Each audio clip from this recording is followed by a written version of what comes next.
SOLIDWORKS Plastics. The ability to predict the injection molding process of your parts is incredible.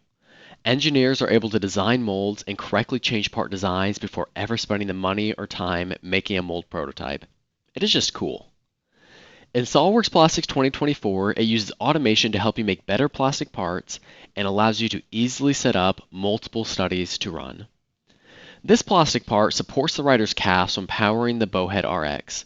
It is a thin plastic part, and it may be beneficial to have multiple gate locations to reduce cycle time and assure proper mold cavity filling.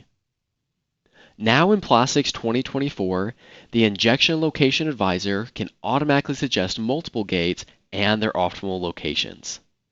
Users can also define the number of gates to use, and the advisor will place those gates in optimal locations as well. A huge time saver.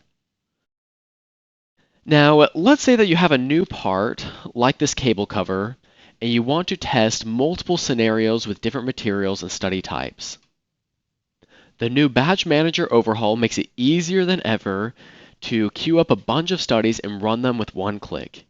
Now you can choose the study that you want to run, the type of simulation, the number of CPUs, and add the task to the queue. And then after you have all your simulations all queued up, you can just hit a single button to run it now or choose a specific time to run that simulation.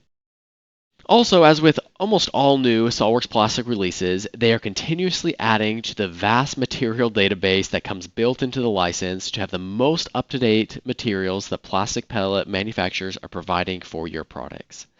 The thousands of built-in materials are just getting bigger. SOLIDWORKS Plastics 2024 continues to use more automation and logic to help you get deeper insights into injection molding process of your plastic parts.